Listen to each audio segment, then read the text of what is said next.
खाली बा अभी पहले भरल रहे अब खाली बा। अब केहू भी दिल में आ सकता एकदम जीजू जीजा जीजा मत कह। अरे जीजा जीजा कही के जिया मत नहीं खू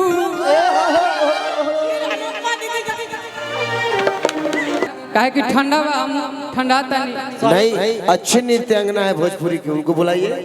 बिल्कुल भैया 61-62 गवाइले भैया कोई ना। वही तो हमारे को गाना बजाता है एमएम रिकॉर्ड से कि छोड़ी राजा छोड़ी दर्द करे ना ए पर, लेकिन रिकॉर्डिंग हुई तब ज्यादा अच्छा लगेगा। आई है तब लो ना बता रहे तब तक हम नहीं दोनों गाना गा। छोटा भाई गा रहा है जो नृत्यांगना है, वो मंच पे आइए। आज अभी मेकअप करत है क्या? देखा वही है चाहे नहीं है, इसलिए ना कि लड़की के फेरा में कबो परे के ना चाहिए भैया। सही बात बा। क्योंकि हर कली गुलाब नहीं होती,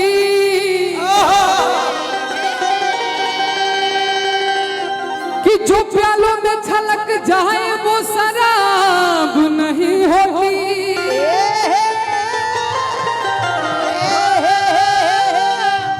कि झूठी उम्मीद पे ताजमहल बनाने वाले, कि हर महबूबा मुमताज नहीं होती। शुरू करिए। तू गावत अड़े हाँ तू मौका के शान है, आ तोरा गौला पर अगर नृत्यांगना लोग ना आवे ना तो हमरा जहर खा के मरे के पड़े। हमरा खातिर नृत्यांगना ना, हमरा खातिर दू गो एक्ट्रेस आवत है। माही मनीषा जी खातिर आप सभी को जोरदार ताली बजा दें। हम आज ले दोनों में पहचानबे न कनिया कि के माही के मनीषा। माही जी मनीषा जी ना वहां के माही जी हैं। तारा देखी ले तो हमरे को गाना याद आवेला। माही कहाँ गई? इनका के देखला के बाद कि तोहरा ओठवा से नथुनिया गुलेल करेला, कि तोहरा ओठवा से नथुनिया गुलेल करेला। आ कैमरा किधर से? अरे कितना जैसे नागिन से सब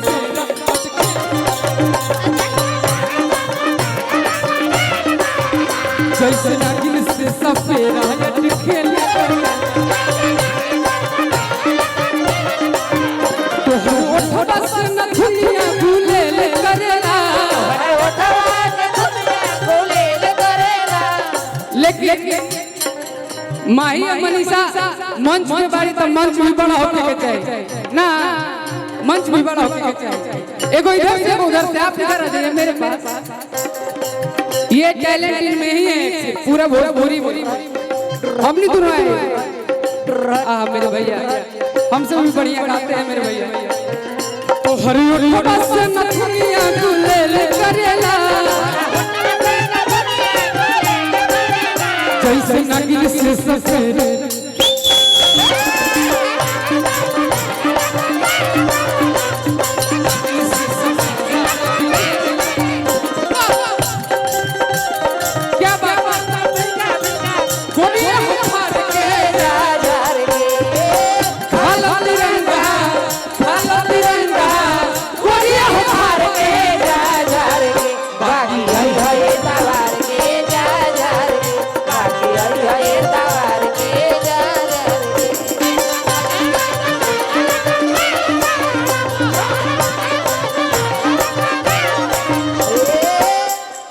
माही कही है अब मनीषा, जे दिन इनका हमरा से दीपक भी प्यार हो जाए वो दिन कही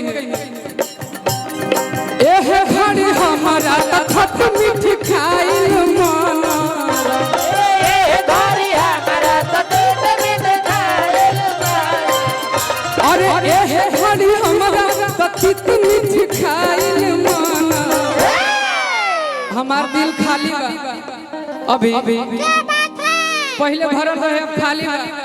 अब केहू भी दिल में आ सकता एकदम जीजू जीजा जीजा मत कह। अरे जीजा जीजा कही के जिया मत नहीं खू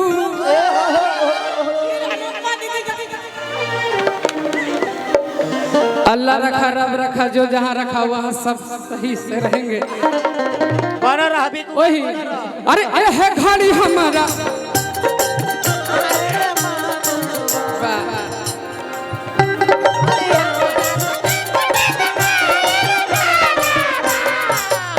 अरे तो तोहरा दिलवा में यार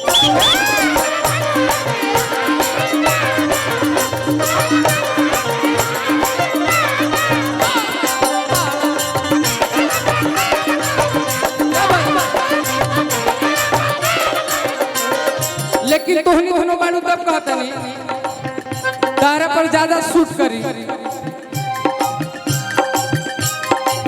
कि मुखड़ा चांद के बटुकड़ा चकोर लागलू ए माही मनीषा जी मुखड़ा चांद के बटुकड़ा चकोर लागलू मुखड़ा चांद के बटुकड़ा चकोर लागलू अरे कौन साबुन से नहालू उतना गोरेला कौन साबुन से नहालू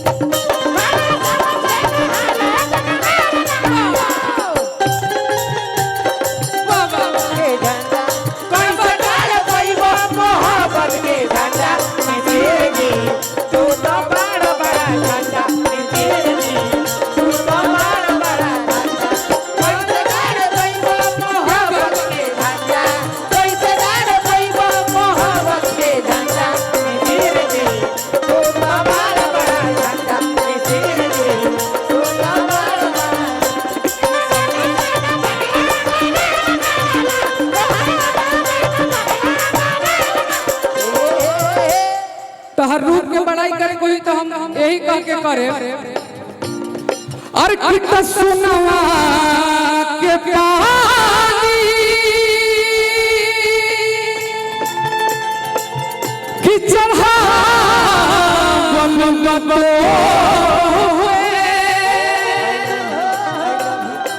बड़ा फुर्सत से बना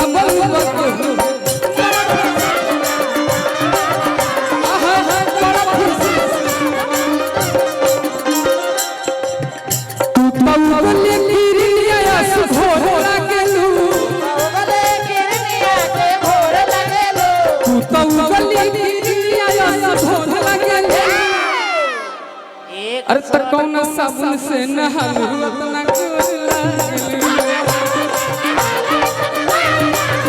कौन साबुन से नहालू उतना